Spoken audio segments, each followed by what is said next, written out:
have here St. Dimitri, the metropolitan gun worker of Rostov, who is the native of Ukraine. St. Theophilus of Kiev, who obviously is an inhabitant of Ukraine, and St. Joseph Pochaev, who also came from Ukraine or Little Russia. St. Joseph Pochaev, we see his icon on the wall here, monastic, next to St. Paisius of Moldavia, who was a great monastic 100 years later, who also was from Ukraine, went to Mount Athos and ended up in Moldavia and Romania. He was another great apologist for Orthodoxy. St. Joseph Pochaev, why is he on the wall? He's on the wall because when the church was built here in 1915, the original parishioners here, they came from that region of Bohemia, Galicia, western Ukraine. And so St. Joseph Pochaev was known to them. The Pochaev monastery was known to them, that this was their homeland, and they brought their beloved saint, the remembrance of their beloved saint, with them to the New World. The Pochaev monastery is one of the great lavras of Orthodoxy. It's in the western part of Ukraine, not too far from the Polish border. Many times that part of Ukraine was part of Poland. And when St. Joseph Pochaev lived, it was part of Poland at that time. St. Joseph, his whole life, you could bring it into four understandings and four chronological times of his life. The first was when he was born in 1551. 10 years later, at the age of 10, he enters a monastery. And at the age of 12, he's made a monk. And for 90 years, of his 100 years that he lived, 90 years will be in three monasteries. The first, the monastery of Urianitsky, where he lived till he was age 30. So that's 20 years he was in that monastery. He was ordained a priest. Next year, he was going to the monastery of Dubnov. He spent some 20 years there, the abbot there, and then he was so popular and he couldn't have peace of mind because people were always after him, that he retired as a simple monk to the Pochaev monastery, and they didn't know he was an abbot, but they found out and they made him the abbot of Pochaev. He spent the rest of his life there, 50 years, on October 28th, in the year 1651, having served the Divine Liturgy, having a full set of teeth and consciousness of mind, he peacefully reposed into the Lord, having been told 7 days before the exact day and hour of his repose. He was buried 8 years later. He appeared in a vision to the Metropolitan of Kiev, Dionysius, and said, "Open my grave." The Metropolitan thought it was just a dream, went back to sleep.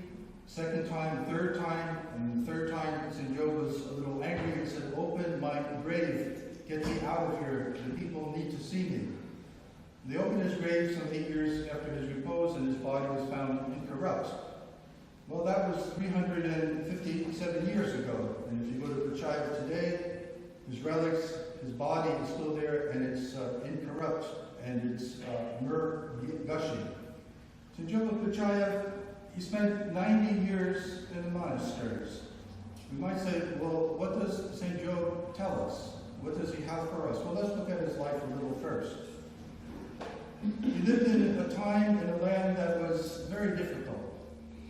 That some 50 years before he was born, something took place. And this was the union, the uniatism, the establishment of the Greek Catholic Church. That since the territory of Western Ukraine was under the authority of Poland, they decided to bring the Orthodox into Roman Catholicism. But they knew the people wouldn't become Roman Catholics. So they tried to make them what they call Byzantine Catholics, Greek Catholics, Minions. That means you could keep all the furnishings. If you go to a Greek Catholic church, not so much in America, but if you go in Europe, you would see a church and you would not know it was Orthodox or Byzantine Catholic right away, perhaps, because everything's the same. They had married clergy. They had everything that was Orthodox that they had. They added saints. They prayed for the Pope of Rome. And they left the Orthodox Church. They were beguiled by Jesuits, evangelizing them. Bishops capitulated, the Orthodox bishops. In Western Ukraine at one time there was no Orthodox bishops left. That the Polish authorities, they took the churches from the Orthodox, gave it to those who would be in union with Rome. That people lost their jobs, that they were persecuted, they were prosecuted. It was terrible times. There was bloodshed, there was all kinds of difficulties. Families were split apart. And so somebody had to help the people to understand what their Orthodox faith was. And St. Joseph Pochaev, he started a printing press. And through publications, through tracts, through booklets that spread in the Dubno Monastery, the Pochaev Monastery, that these publications, since the printing press was established about 100 years before, these publications were given to the people so that they would understand not to become Greek Catholic, not to become Union, to understand what their Orthodox faith was about and how we differed from the Roman Catholics. And so there was a great proliferation of publications that the monastery of Pochaev did to enlighten the people about their faith. Remember, these were simple people, farmers, simple people. They didn't know all the ins and outs of the faith. So simple pamphlets were written by St. Joe. They were published, they were distributed through the cities, through the villages, through the hamlets, so that people could understand what their faith was. And so St. Joe is called the defender of Orthodoxy, that he defended the faith there in that region at that time. But it wasn't only from Roman Catholics. It was also from a Protestant group called Socinianism. And this was a Protestant sect that came in, and they were also beguiling the people. And again, St. Job had to address that.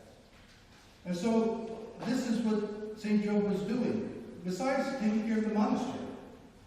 That he was an abbot, he had to take care of the monastery. And so he had to build the church. He had to manage the community life there. That he was oftentimes with the other workers. You couldn't tell he was the abbot because he was planting trees, plowing the fields, and doing everything else. And at nighttime, he would do all the services, and then he'd go to a little cave in the mountain. And there in that little cave, he would pray oftentimes for days and days on end, and then come back to the monastery. He was a very spiritual man. God blessed him with his work. And it was very difficult, because even the land of the monastery of Pochaev, it was gifted to them by a certain Orthodox widow named Anna. But the family didn't approve of this. And when Anna died, the grandson went to court and tried to confiscate the lands of Pochaev Monastery. The grandson was a Protestant, a Lutheran. And he went all through the court, and during all those years, the 50 years St. Job was the abbot of Pochaev, he was continually in the legal courts with the Polish authorities, trying to get meadows back and fields back. And they even confiscated the one working icon of the Pochaev, Mother of God. And St. Job had to struggle with that. And so he had to deal with the ownership of the land. He had to deal with the Protestants and the Roman Catholics. He had to deal with governing the monastic community. And if that wasn't enough, the Tartars were always making inroads and attacking the monastery. And he had to protect the monastery and the people in the surrounding areas from the attacks of the enemy. And so in the Tropar, it says that St. Job, he was long-suffering. He lived in a time of trouble, of distress, but he was faithful. His family name was Zhelotsa, which means iron. And he was iron of character. He was strong of character. He had the zeal of St. John the Baptist, as it says. And so St. Job, he did all this.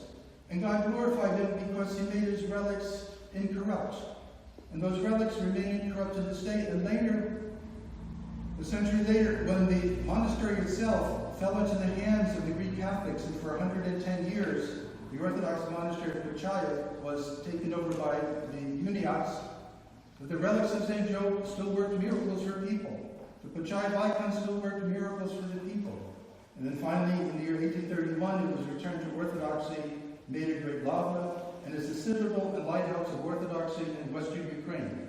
Most of the people in that territory to this day are Uniats, Greek Catholics.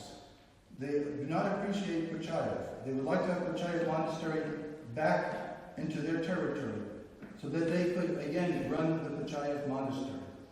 The difficulties in Pochaev today are very great. It's always been great. During the communist period, again, there were seizures of the monastery. In 1926, the monastery, they had to disband for a while, and some of the monks came to America, and they established the Jordanville Monastery in upstate New York. There was the Brotherhood of St. Joseph Pochaev. The monks left. First they went to Munich, then they first to Bratislava in Slovakia, then they went to Munich, and from there, after World War II, they came to America and established the Brotherhood of St. Joseph Pochaev in Jordanville, New York. And they do all the publications, as we know, the St. Joseph Pochaev Press at the monastery there. For us, though, what do we say? Well, first of all, any saint is a good example for us. St. Joseph Pochaev is a great example for us of a person who was called by God. Can you imagine a 10-year-old boy entering the monastery? He's spending 90 years in the monastery. And that's what he did. He was faithful. Faithful in prayer, faithful in service to God, being a good monastic and ascetic. He hardly ate. He was simple of character. He was humble. He never prided himself on anything. He never had position or power. He was an abbot in 2 monasteries. He didn't want to be abbot. They forced him to do this because they knew his character. So he was faithful to the monastic life. He was faithful to orthodoxy because he wanted to stay in the monastery and let the people perish and be beguiled by Uniatism, that he fought against it. He used what means he could. And in those days, it was a printing press. St. Joseph Pochaev was today, he probably used YouTube and Instagram and Facebook and everything else to bring the good news to the people so that they would be established in orthodoxy. For us, it's very important because understanding our faith is essential. Many people were beguiled in that time and period because they were orthodox by baptism. But they had no knowledge of the faith. And so if somebody came and said, look, come to our church, we have icons too. All you have to do is commemorate, instead of the Metropolitan of Kiev, commemorate the Pope of Rome. That's all. It's no different. It's the same faith. Everything's the same. Nothing changes. It's only the name of the bishop. And so people, not knowing their faith, they were beguiled, and they became Greek Catholics. They became Protestants. In our day and age, it's the same thing. That we need to know our faith. And many of us really don't know our faith. We know something about our faith. But ask yourself, when was the last time you really read something in substance about your faith? About your doctrine? About your saints? About the beliefs of orthodoxy? Ask yourself, when was the last time you really studied? Not just read something casually in the bulletin. Not to be exposed to the epistle, gospel, and sermon, a 25, 30-minute segment of a week, when the rest of the week you're inundated with society and secular ideas. And we live in a multi-confessional society. And the influence of those religions upon us is great. That we see people in mixed marriages that leave orthodoxy and go to another faith. Why? Because they're not steeped in orthodoxy. They really don't know their faith. But they grow up in their faith, but they just grow old in their faith. They don't grow up in their faith. They don't spiritually mature in their faith. St. Joseph Pochaev, he did his part. He was the teacher, he was the evangelizer, he was the apologist. And the people that were wise, they read those little pamphlets, those little tracts. They gathered in the Orthodox churches to pray for the preservation of Holy Orthodoxy. And that's what we could learn from the example of St. Joseph Pochaev. Learn our faith. Sometimes people say, well, my son, my daughter, they were good, they always went to church and everything. Then they went to college and that was the end of it. That they lost their faith. It could be that they didn't have enough in their faith to begin with. Oh, sure, they went to church when they were younger and in high school because the parents brought them and said, you've got to go to church, we're going. Get out of bed, let's go.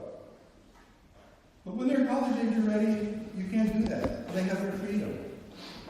And so it's not so much they reject orthodoxy, but they never had a fullness of exposure to the essence of Orthodox faith. Do you think church school? You think church school, little church school, and people aren't here every Sunday? Maybe they make one Sunday liturgy, 2 Sunday liturgies a month. You think that's enough for people? Of course not. It's not enough to grow in the faith. You could identify with the faith, yes, but you're not going to grow in the faith. It's incumbent for people to read the Scripture. It's necessary for people to study their faith, to grow in their faith. We say that Jesus Christ is our teacher. He's always teaching us. And we're students, we're always learning or should be learning. So the first thing we can learn from St. Joseph of Pochaev is to be serious in our faith. To take our faith in the most deep manner. So that when time of tribulation comes, like the people had to face at that time in the Unia there, the Protestant sectarians, and all the difficulties there, that they remained firm in spite of all the adversary. That we want to remain firm here in our day, in our age, because our times are troubled too. Our time says religion is not important. Our times say that all religions, as long as you believe something, God's there and it's enough. That we have to be zealous and knowledgeable about our faith. And the other thing is to be faithful. To be faithful in our calling, whatever it is. St. Job was a monk. He was faithful in his calling. He was faithful. And we are called to be faithful in whatever we do. By doing it, glorifying the Lord, being of help to the others, and also providing for the salvation of our soul. We ask St. Joseph of Pochaev on this feast day to be mindful of Ukraine, which is going in a very difficult circumstances and time. You probably know all about that or heard about that. The schismatics gaining control of churches, trying to be legitimized, and the great difficulty there in Ukraine. Schisms, people claiming to be Orthodox and they're not Orthodox, and all kinds of things going on, and so the church is in great turmoil there. And certainly they need all the saints, especially St. Joseph of Pochaev, to help to preserve that unity of faith. If you go to Pochaev today, you'll always see demonstrations there. You always see that the bishops, when they come, they have to have security guards. Why? Well, because Greek Catholics harass them. Because schismatics harass them. That it's not peaceful in Pochaev.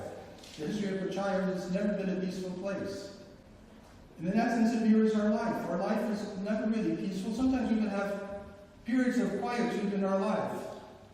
But oftentimes, it's tumultuous. Oftentimes, our life isn't what we would like it to be. And if you look at Pochaev, go internet, and look at the wonderful property in the churches. It's so peaceful. It's so beautiful. And yet it's a surface. It's a surface. Beyond that are people, and the people aren't really cultivated in their faith. Our prayer is always that Greek Catholics return to Orthodoxy. Greek Catholics, visiting Catholics, should be Orthodox. Their ancestors were Orthodox. And our prayer is, like St. Joseph of Pochaev and St. Alexis Toth of Wilkes-Barre, is that the Greek Catholics return to Orthodoxy. Our prayer is that we ourselves are strengthened in our faith, so that we truly know our faith. And knowing our faith, we can live out the dimensions of our faith, and not fall to the false brethren of schismatics and false brethren of other so-called Christians that try to undermine the essence of our Holy Orthodoxy. St. Joseph of Pochaev, advocate and protect the Holy Ukraine, and may he inspire us to be faithful in our service to the Lord. His incorruptible relics is a sign that God has glorified him. It's a sign of reality that the people that come there, generation after generation, for 357 years, that they receive the spiritual benefits from their Holy Father Joe. As he was the saint, the patron saint, one of the patron saints of the settlers of this parish, over 100 years ago, we asked him that same love that they had then for St. Job, that we have that love. And that we look at his life, and that we imitate his life by being zealous and studious and steeped in Holy Orthodoxy,